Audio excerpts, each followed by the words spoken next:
Thank you for the introductions, and hello and thank you to everybody who has joined today. What I would like to bring us through today is to introduce the concept of digital ready slides. What exactly do we mean by that? What are the attributes associated with it? And also to provide some practical guidelines and pragmatic tips on how best to create digital ready slides. As we look at digital ready slides and creating digital ready slides, one of the questions I often get asked is, well, why now? And to do this, maybe we take a little bit of a step back and look at when artificial intelligence kind of first became recognized. And this was back in the 1950s, where the term artificial intelligence was first coined by John McCarthy et al. And looking at a branch of machine learning where a computer could emulate what a human may do in the same situation. And then we jump forward to kind of the last 2 decades and looking at the widespread adoption of digital pathology across a number of use cases, whether that's in research or clinical type applications. I'm moving exclusively away from the microscope and starting to leverage digital pathology and on-screen review of slides. And it's kind of the convergence of these two that are leading us to digital ready slides. But even then, the why now question still exists. And I refer to this sometimes as the perfect storm. And we're now at a stage where the maturity of digital pathology technology is at that stage where it is suitable for true high throughput routine usage. You also have acceptance of the usage of digital pathology by a number of the governing bodies and regulatory bodies in different regions across the world. We've also seen massive developments in the infrastructure and IT capabilities that are available, both looking at disk speeds, the widespread availability of internet connectivity and Wi-Fi, and also a huge body of evidence and proof of the value of the utilization of digital pathology. And really that puts us in a position where now we're starting to see as well the development of artificial intelligence-based tools for usage with digital pathology. And really the input to those, to any development of an artificial intelligence-based tool for pathology is going to be based on those digital pathology slides. And really that gives the whole requirement and the need for having digital ready slides. So there are some key features that digital ready slides should exhibit, and you can see them here on screen. The first is that these will scan automatically, and really this is to minimize the user intervention. And the idea here being that as you start using these routinely for high throughput, widespread scanning, you don't want to be burning 30 seconds or a minute on every slide, because the hands-on time for that just becomes paralyzing. The other piece is that you really want to make sure you capture all tissue that's on the slide.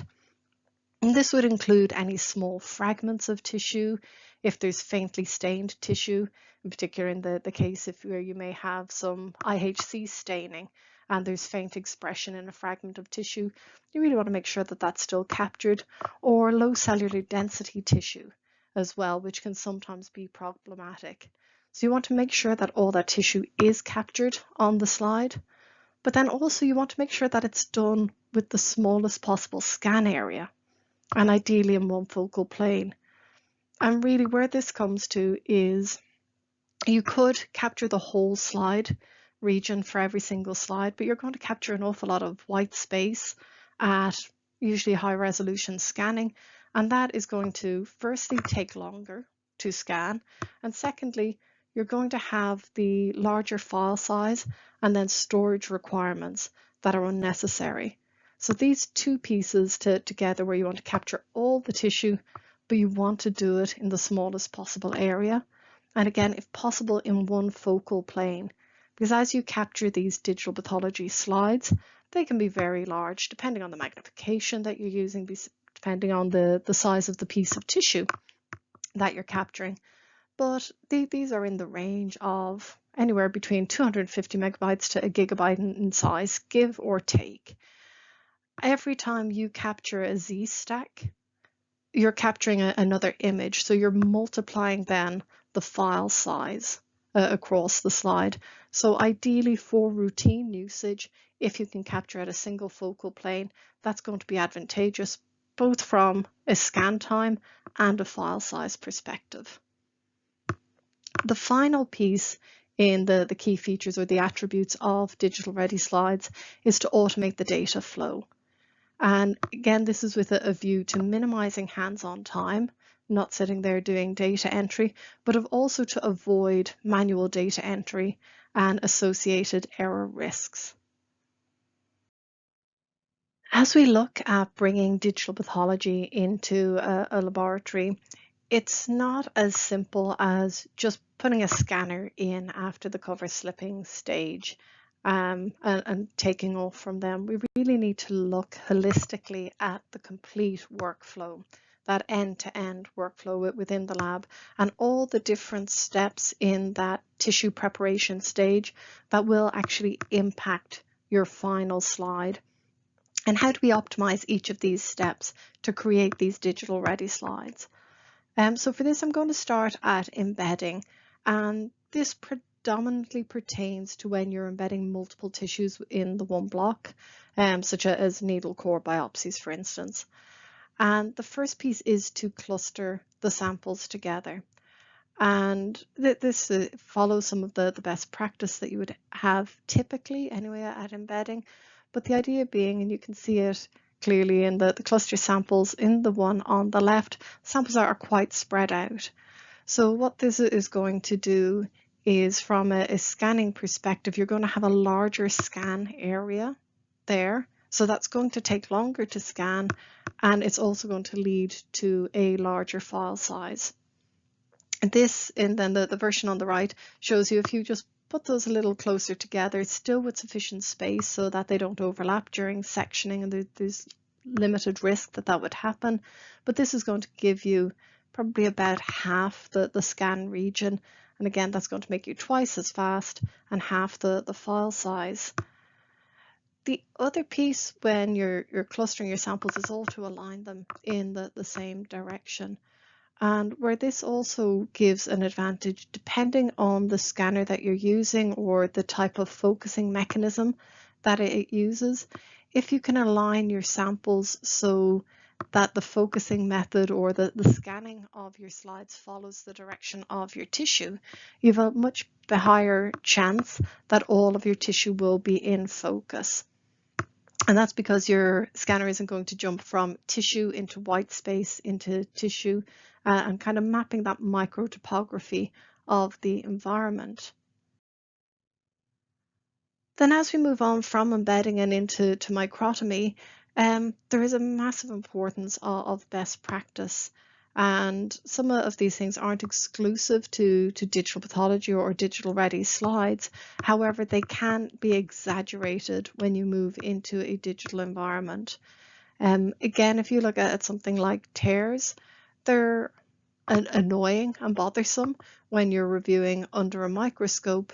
However, when you start to utilize digital pathology, this can cause the focusing, again, depending on the type of scanner that you're using, it can cause the focusing to jump out of focus, where in that white space it's trying to detect tissue, and maybe it'll detect a fragment that's at a different level in the microtopography and then cause some out of focus region.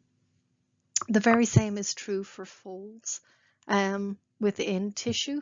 And even looking at the example that we have here, that tissue is going to be 2, 3, maybe 4 times deeper in this folded region that you can see. And again, that's going to lead to out of focus regions or the necessity to then acquire in Z stacks. As we move across then and look at contamination, and this is an example of a fungal contamination within the water bath from not changing the water frequently enough. And these little flecks of debris then that appear on the slide can be recognized by your scanner as faintly stained tissue or potentially low density tissue. And again, that's going to lead to a much greater region of interest being selected and scanned for the slide, leading to those, again, slower scan times and larger file sizes. And the same thing is true with chatter in your slides or in your tissue, very similar to the tears or the folds, which is all about that focusing mechanism and about being able to map that microtopography within your slides. So in addition to all of those kind of standard best practice pieces at Microtomy, some considerations where you may need to vary your practice when you start looking at introducing digital pathology is the section thickness. And quite often this can be a little bit thinner than the sections that are typically used. So it's typically somewhere in the region of 3 to 4 microns tends to be ideal for digital pathology, enabling you to scan in a single focal plane. And if we have a look at how this works, and you can see a kind of an overview here of an objective lens, very typical as to what you would see inside most scanners. And you'll have your layer of optimal focus, and then you'll have a depth of field. If you have thin sections, and they will have that microtopography and variability along the surface of the tissue, but if all of your tissue falls within that depth of field and we can map according to it, then there's a high chance that you will be able to capture all of your tissue in focus in a single focal plane pass. However, if your sample is thicker, then you may find there are areas where you cannot capture at a single focal plane, and then that's going to push you to a situation where you're going to need to employ Z-stacking or have out of focus regions, neither of which are optimized when you're looking to do high throughput routine scanning. The other piece to take into consideration when you look at section thickness is the impact of thickness on staining. And in the example here, I'm looking at IHC staining interpretation. And it is documented in the literature and peer-reviewed publications on showing that section thickness affects our interpretation of IHC staining, whether that is done manually or whether that's done using automated analysis techniques. And I think this even becomes more important as we start looking at either manual sharing of slides and manual review on screen with digital pathology, where you could be undercalling or overcalling your IHC staining based on the section thickness, or indeed as we look at the further development of tools utilizing and leveraging AI, and that standardization of your section thickness becomes even more and more important. Moving on, but still at the microtomy, is your tissue placement. So when you're actually floating your sections, you've got nice ribbons, you're floating your sections and the placement on the slide. Best rule of thumb is to place centrally. But again, this is even more exaggerated when you look at digital pathology, because most scanners will have a no scan zone towards the edges of the slide, and this no scan zone may even overlap with the edges of the cover slip. Again, it varies model to model and manufacturer to manufacturer, so it's important to know for the scanner that you're looking to use within your laboratory, what are the borders for the actual scan region, and to make sure that all of your tissue is within that scan region or that scannable region on the slide, and to make sure that you don't have situations like they're shown on the left of the slide here, where again, best practice, you don't have fragments of tissue outside of the cover slip area. All of these things, if you have your tissue misplaced on the slide, they can impact your tissue detection, your tissue focusing, and also the ability to actually capture all of that tissue in your digital slide. Moving on then away from microtomy, but onto slide labeling. And the first piece I'd like to touch on here is in relation to automatic slide identification. And I've said it previously, but the rule of thumb that I go by here is if you're looking to scan any more than 100 slides daily, you really will need to look at barcoding your slides. Digital pathology images are so large, they do require specialized image management and viewing software. And typically then you need to associate your metadata with those slides. So, where is that slide from? Which case or animal or study is it related to? And that's where integrating with your laboratory data system, whether that's your lists or your limbs, becomes absolutely integral into having an end-to-end solution for your digital pathology. And what that will allow you to do is, based on your barcodes, automate the association of your slide data and your whole slide images and aggregate those cases or those studies together. So to move from a situation where you are manually slide sorting into the appropriate groups or cases to something that can then be truly automated. And this is one of the areas where bringing digital pathology into a laboratory can add some extra steps to the lab, but it can also help alleviate some of those traditional steps, such as the case sorting, which can be done automatically. So there are some workflow benefits that can be realized there as well. The other piece about using barcodes or your slide labeling comes from minimizing your data error risk. And nobody wants error within their databases. So looking firstly at the manual workflow, and the slides here are supposed to represent handwritten slides. And for those of you with a very keen eye, you may notice that the slide at the back says B46H5S0, and the one at the front is B46HSS0. Or is it a 0 or is it an O? It's very difficult to tell and often impossible to distinguish with handwriting. As we move along, then this is clearly an area where you have risk. There's very much risk of, handwritten errors, but also interpreting that handwriting. Reading somebody else's handwriting can always be problematic, and it's also very time consuming compared to generating slide labels automatically.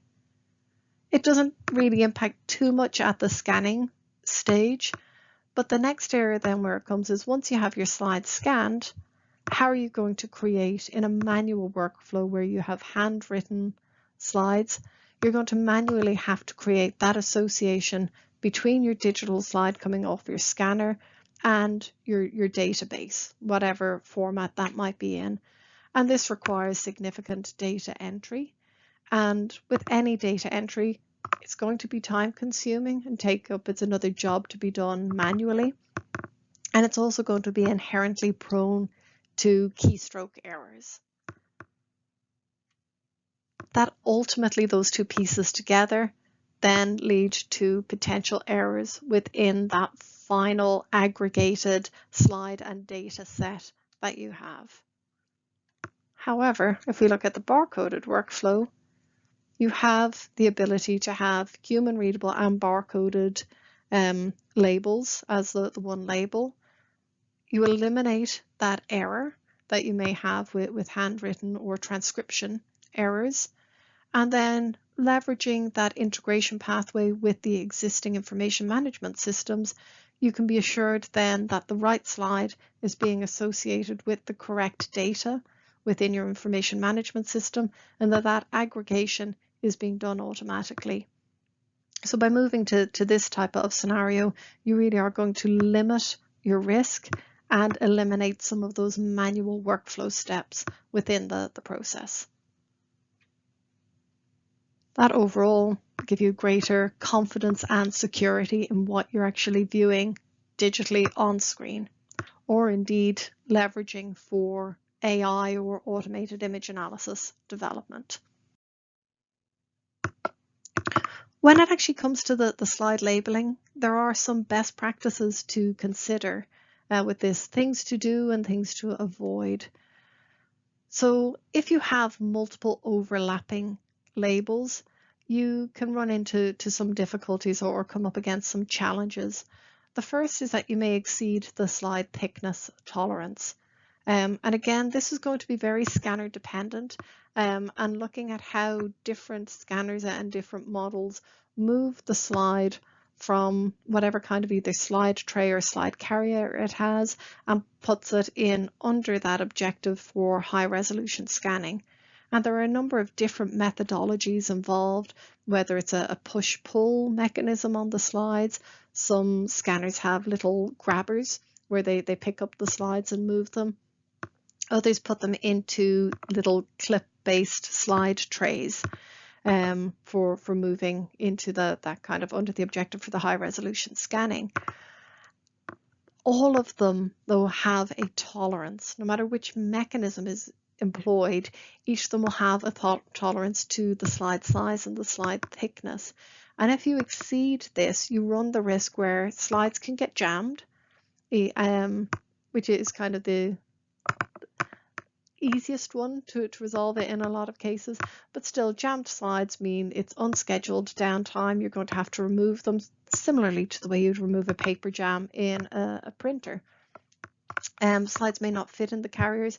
In the worst case scenario, slides can get stuck. You may not be able to resolve it, on site. You may need to call in an engineer, or in worst case scenario, slides could get broken, leaving, obviously you're going to lose that sample, which is not a good place to be in if this is a rare or a sample where you can't go back and cut from another block, or potentially broken glass within your scanner mechanism, neither of which are positive things. The same is true for sticky overhangs. So trying to ensure that when you place your slide label on your slide, that it is fully within the boundaries of your glass slide. Because again, similarly, sticky overhangs, they can stick the slides to the moving mechanisms, to trays, and again, can result in all those problems we just discussed with broken slides, potentially broken glass, damaged slides, slides jammed in the mechanisms. So best practice is, where possible, single slide label within the boundaries of the glass slide. The next step in the process that I'd like to speak to in relation to digital ready slides is actually around the staining. And whether this is your H&E staining, your standard routine staining, special stains, IHC, or other staining modalities, moving from reading slides on a microscope to reading on screen is a paradigm shift for the reviewer, whether that's a pathologist or laboratory personnel or researchers. And by standardizing your staining, you're going to remove one of those obstacles or those pieces that need to be overcome as you're moving towards on-screen review.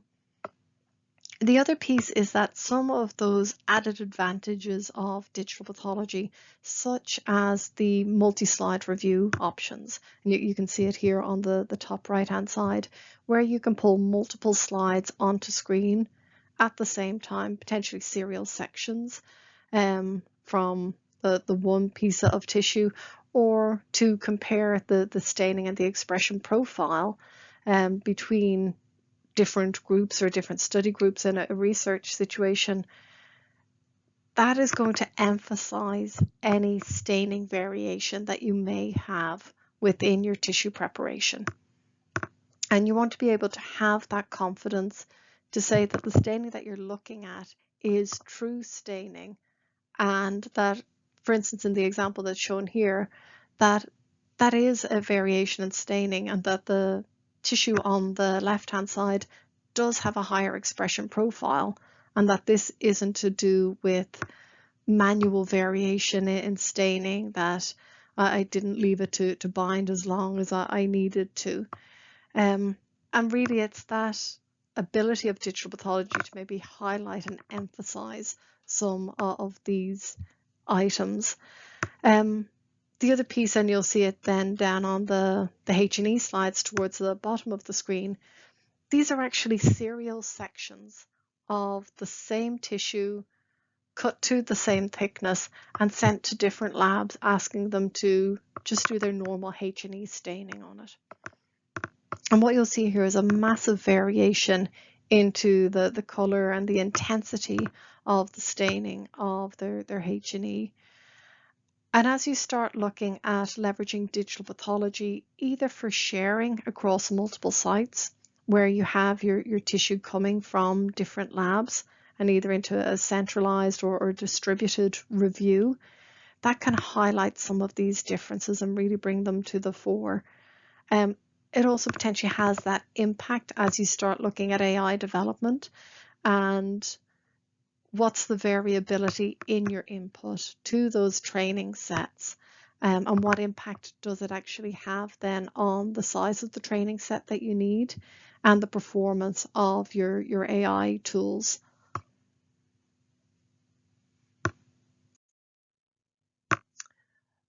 The next piece at the staining stage is to make sure that your slides are free of any staining debris or artifacts. And the easiest and most simple way to do this is to ensure that you have the appropriate post-stain washes. And what they will do is obviously remove any residual stain if you've got any streaks of stain across your slide. Sometimes you'll get those DAB clumps, in particular if you're doing any kind of manual IHC work, or just general debris. And again, these pieces of debris can be problematic on a number of different levels when you start looking at digital pathology and scanning those slides. The first is that, and in the situation of the slide on the top here, where this piece of debris towards the left-hand side could be recognized as tissue. And again, that's going to increase then the scan area, which is going to give you a bigger file slide size and slower scanning. That's going to give you slower throughput overall. And if this is a recurring issue, it will really start to impact on that throughput of scanning within your laboratory. And it can also lead to out of focus regions, again, depending on the scanning mechanism of the instrument that you're utilizing. It can cause it to recognize maybe the debris as the tissue and set the kind of gross focusing, similar to your coarse focus on a microscope, that it would be set there, and then your actual tissue of interest may be out of focus. And it can also lead to missed tissue. Again, if you had a situation where you've got a big clump of dark debris and then you've got some faintly stained tissue, it may recognize the debris as the tissue and scan that instead of the sample of interest. And all of this can lead to numerous problems, as we've discussed. The last step then, as we move on from staining, is cover slipping. And this is the last process before either going into your microscopy based review or before scanning. And I would say if you're really looking to employ digital pathology and create digital ready slides, to give very strong consideration to automated cover slipping if it's not already employed within your laboratory. This is for a number of reasons. The first is the elimination of bubbles. Again, bubbles can be problematic when focusing, where they get recognized as tissue. So if they are co-located with the tissue, similar to reviewing under a microscope, you may not be able to pull that tissue into sharp focus because of the bubble. If it is located away from the tissue, again, this can be identified as tissue and then captured within the scan region. The other piece is no excess mounting media. This is quite similar in a lot of ways to the same situation that we had with the sticky labels on the slide. And that excess mounting media has two phases. Before it's fully cured and hardened and it's in that sticky and tacky state, it then runs the risk of sticking to your moving mechanisms within the scanner, whether that's a slide tray or moving on to your scanning stage for that high resolution scanning. Sticky slides are more likely to get stuck in your instrument and lead to a number of problems and jammed slides, broken slides, glass in your scanner. The other pieces then, if that excess mounting media has hardened, again, you may have lumps of this hardened mounting media at the edges of your slide, which are going to mean that your slide exceeds or could exceed the tolerance of your scanner, again, leading to the range of problems. The other piece is to have clean, dry slides. Not all scanners keep the slides in a completely horizontal position. Some of them will tip them either at an angle or into a vertical position in some situations. So if your slides aren't fully dry and if your cover slips aren't fully dry, there is a risk that they will start to slide off and pull your tissue with them. The other piece is if you've been handling the slides between cover slipping and scanning, there's a risk of putting debris or fingerprints or glove dust on these slides. Finally, you need to make sure that your cover slip is on straight. And again, this is due to the tolerance that the different scanners will have in relation to movement of the slide or the slide trays within the scanner. So overall, and I suppose to summarize, as we look at digital ready slides or digital pathology, the adoption of digital pathology is such a multifaceted project and affects multiple stakeholders within any pathology department. And as I mentioned at the top of the presentation, it's not simply just about adding a scanner after cover slipping and adding it to your workflow. It really affects the whole laboratory workflow and requires careful consideration on taking that holistic view of slide creation to really generate those optimized digital ready slides. So with that in mind, that brings me to the end of my presentation today, and I would be very happy to take any questions that you may have. Thank you very much.